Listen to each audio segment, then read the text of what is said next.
I think coaching is one of the most underrated and difficult roles to fill in professional CSGO.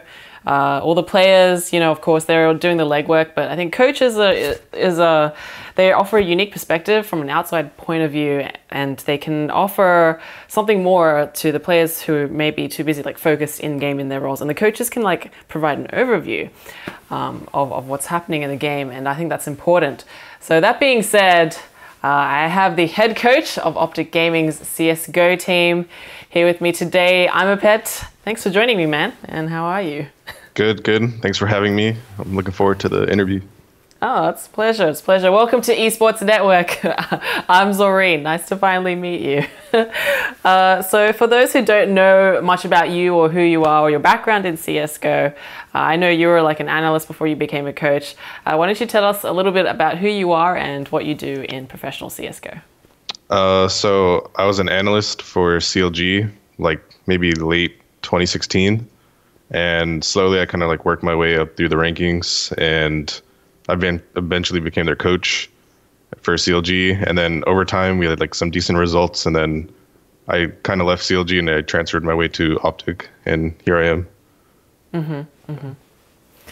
And you're the head coach for OpTic, right? So do you work with other coaches on the team right now? So right now we have a performance guy who we do back exercises and wrist stretches and arm circles and etc. But eventually I'm trying to plan a way so we can have more coaches, strategic ones or ones that are more individual with other players. But so far I haven't really found anyone yet, but it's in the works.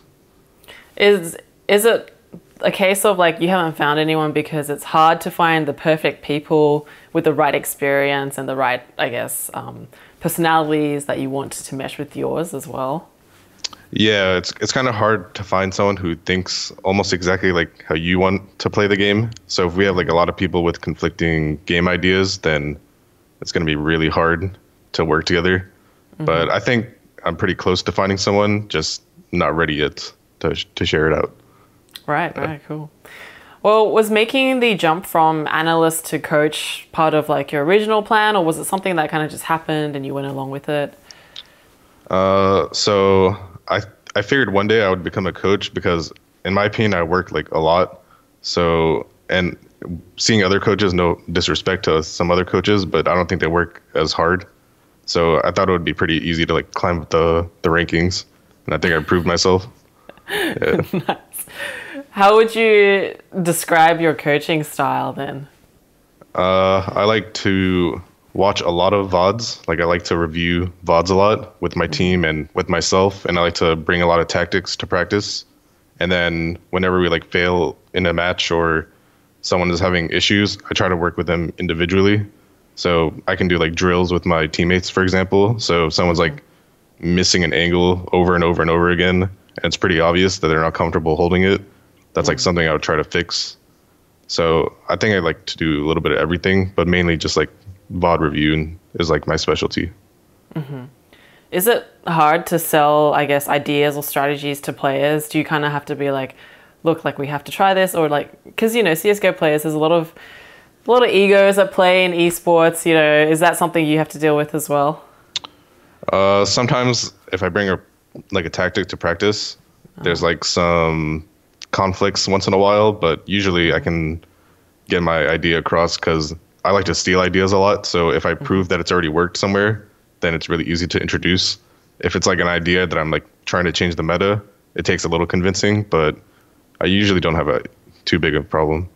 Do you feel with the time that you've spent with OpTic so far, how do you feel about the team and where you guys are at? So since we formed the squad in January, I think we're on a good track. We improved a lot. We recently beat Energy in a BO3, and they've been pretty pretty hot right now. They won 20 maps in a row or something. So it was a pretty nice feeling to beat them. It means we're actually improved somehow. We trying to fix our map pool, kind of struggling on some maps, but I think just more practice will improve. Everyone has a lot of good ideas. People who came from North, Config and Cajun B, they have a lot of good input, and they've been a top team. So I really value their feedback. Is it like, do people, do you guys have like a really structured approach where you all gather after practice and it's like, all right, everyone, like, here's the idea I have? Or is it like kind of random and you message people like when you think of something, or how does that work?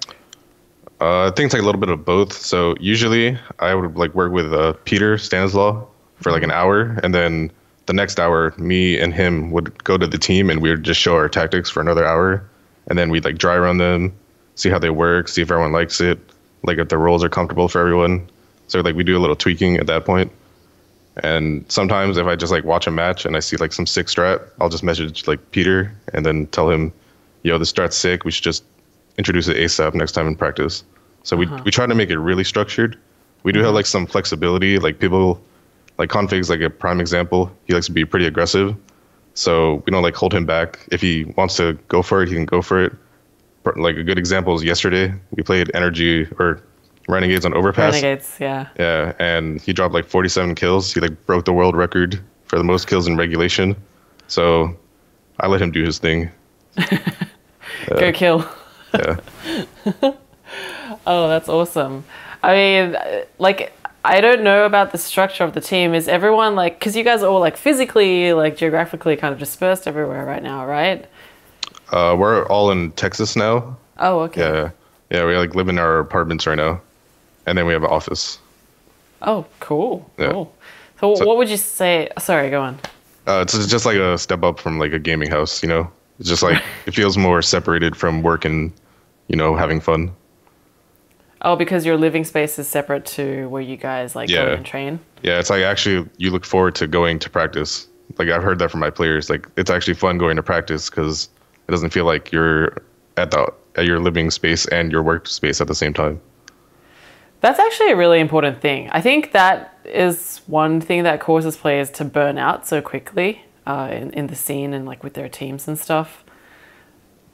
So it's an unusual approach, but I think that's awesome. Like you guys have like that separate space. How many hours would you say you guys spend like in the practice area?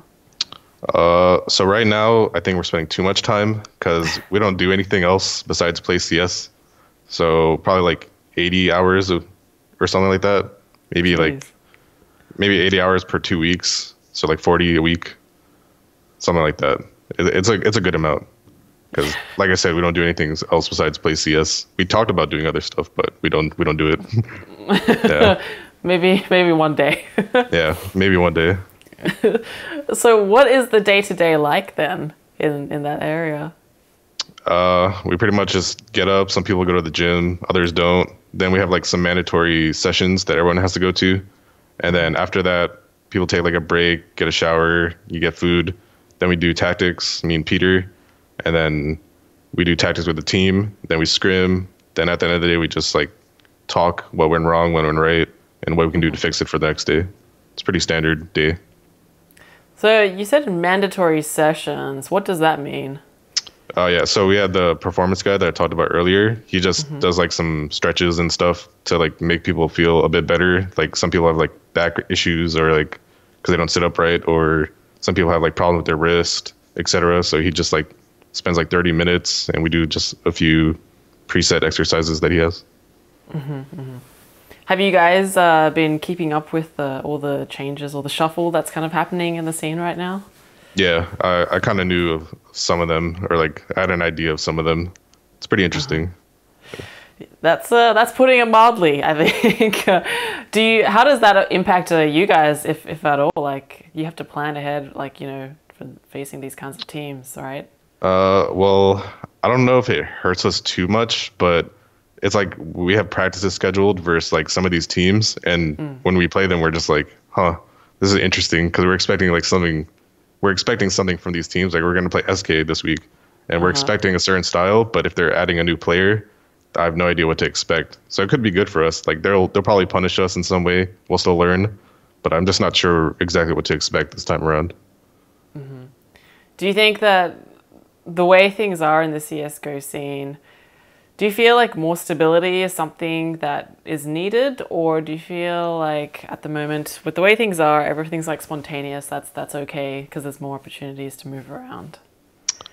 I think I like how it's spontaneous sometimes, where like these qualifiers get announced out of nowhere, like DreamHack, but sometimes it hurts us. Like we have ECS, which is an online league, and we also had this DreamHack qualifier that just happened, and we were in the open qualifier, which was kind of unlucky that we didn't get invites to the closed. But it like really conflicted with our schedule, and we had to like work really hard with ECS to like fix it so we can play in both. But I just think like too many online leagues is like hurting the scene. I think it should only just be one, and then you can still have these qualifiers here and there. I think that'll make it much better for everyone's schedules and like holidays, breaks, etc. Yeah, yeah. But like, which online league is the one that gets to stay, right? That's the question. Yeah, I mean that's not for me to settle. It's for all of them to settle. Yeah. What would you say is the team's main focus at the moment? I think we're kind of lacking on our CT sides, especially on like train and probably Inferno. It's been really rough right now. We were trying like a lot of different ideas that we discussed after we lost yesterday. Hopefully it works. If it doesn't, then we're gonna go back to the drawing board again and just see what fits. So you guys are playing with a stand-in right now, right? Like Gade, who is on loan from North's Academy team. How has that been? Like, how are you working with that? So I'm pretty sure they're discussing some kind of final like buyout for him because he's not really a stand-in. We're eventually going to buy him anyways. I think that's like public knowledge. So, I mean, he's just like a normal teammate. We treat him the same. He has the same benefits from OpTic. He gets paid from OpTic. He gets all the same OpTic gear that we get. He's in the same interviews. So it's no different. He's just like a normal teammate. And when changes like that happen, I mean, like, you know, Alu left you guys in March this year. You said you parted ways with him. How did that go down from your side? So I think it was in January actually, but yeah, and it was like January. It kind of wasn't like public knowledge, so I don't blame you for not knowing that. But it was a weird month in January. We were trying to figure out exactly what we wanted to do with our roster. So we had like Freiburg, HS, Mixwell, Magisk, and etc. And we were gonna try to make it work. We were gonna make like 2 changes, and we are gonna like Dennis and Rubino. But obviously, there's another circumstance that happened where Magis left to Australis, and then Mixwell was kind of like back and forth on like what he wanted to do, because at some point we could have had a Spanish lineup in OpTic, but it kind of like all crumbled when Magis left. Like, there was a point where we could have kept Mixwell, but we were planning to do like 2 to 3 changes, and then at that point we were just like, we might as well just make a new team, and we just said screw it. We're like, everyone can get released from their contracts, and we'll try to rebuild from there. So we got like config was like a key piece, and then Stanislaw was like another key piece, and then we kind of like filled in everything after that. So we tried to see like who was the best available talent after. So we got like Cajun B, who's like really good second round caller and like secondary opper. Then Shazam, who's like a good primary opper, and then we picked up like a unknown talent, but like I think it paid off for us, which was Gade. So I think like we built a pretty decent roster, maybe even better than our last one. Yeah, from definitely. all. So, what is communications like between everyone? Like in-game comms? Yeah. So it's kind of interesting. So when we do like our defaults, if there's like 2 Danish guys working like apartments or something on Inferno, then they can speak like Danish to each other. We try to enforce English as much as possible, but it's a lot easier if they can communicate in their native language and get the info really fast than like trying to struggle saying it in English. And then if also when they're in clutch situations, just the Danes, then they only speak Danish. And it's like, and for me, when I see it, I'm like, they go Super Saiyan or something, because their comms go insane and like feel like they can win any round in that clutch. And then when it's just Americans live, it's just English. But most of the time, it's just we try to speak English. Like 80-20. Oh, okay. Yeah. That's interesting. That's super interesting. I reckon that'd be interesting comms to hear. Yeah. Cool. Well, what future performances can we expect from the team going forward? In what way? Like LANs, online, or Yeah, just I mean, maps? like anything you guys are like you're excited about to see or like showcase? I think we've been pretty good on our nuke recently, and I'm pretty comfortable on it right now. So I hope to show more tactics. We haven't even like shown everything we have. So whichever teams don't ban it, we'll play it most likely. And I just want to show like the creative strats that we have, because I don't think people have tried our strats yet or like seen it. It's like kind of meta defining in my opinion. Oh, big words, meta defining. Yeah.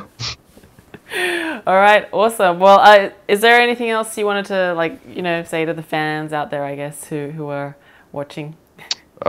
Thanks for supporting OpTic and all the changes. We've been through like 14 players in like 3 seasons or 2 seasons. It's a lot of change, but hopefully that's the end of all the changes. 14 is a lot. We'll keep it there, hopefully. Fingers crossed. All right, well, better keep an eye on these guys. We're gonna show them. They're gonna show us a new meta. Thank you so much for your time today, ImAPet. Really appreciate it. Yeah, thank you for the interview. Yeah, best of luck. Catch you around, man. For more CSGO coverage, be sure to check us out on Esports Network.